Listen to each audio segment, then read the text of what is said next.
Even in Thailand, there is Bangkok, super megapolis with skyscrapers, car, opulent shops, and glamour. And there is Chiang Mai, where we are now in the rurals. There are like 1, 2 floor houses, village houses, gardens everywhere.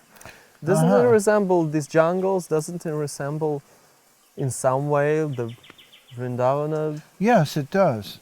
But that kind of gets into beauty over power, which I'd like to talk about. But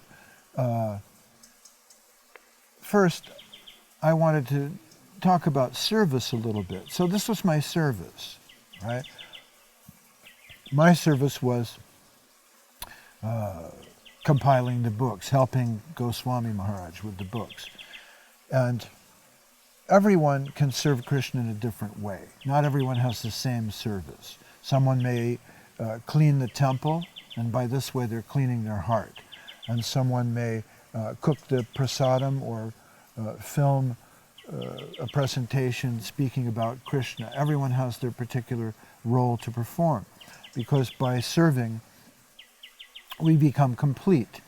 It's a very curious relationship between God and the living soul.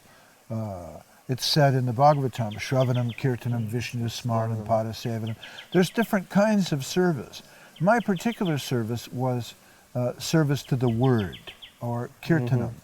And by service, we conquer the infinite, in the opinion of the followers of Chaitanya Mahaprabhu. Sridhar Maharaj liked to talk about Hegel. He said, die to live. So Hegel discusses the master-slave relationship. And he says that it's curious because the master thinks he owns everything. And the slave, what's his position? But because the slave serves him, the master gradually becomes dependent on the slave. And finally, the slave controls everything. If you look at this beautiful garden that we're sitting in here, for example, who gets to enjoy the garden? The owner of the house or the gardener? Sometimes.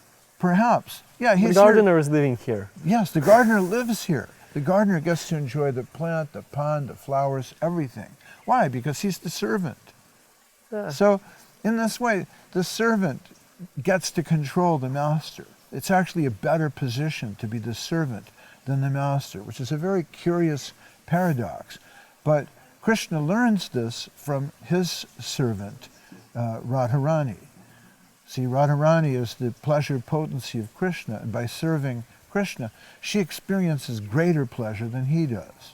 And he's fascinated with that, so he wants to come as Mahaprabhu. So this is another example of what Guru Maharaj calls die to live. Anyway. But you call this the Golden Volcano of Divine Love. Yes, Mahaprabhu That's from that book. He's the Golden Volcano of Divine Love when he expresses the intensity of Radharani's pain of separation from Krishna.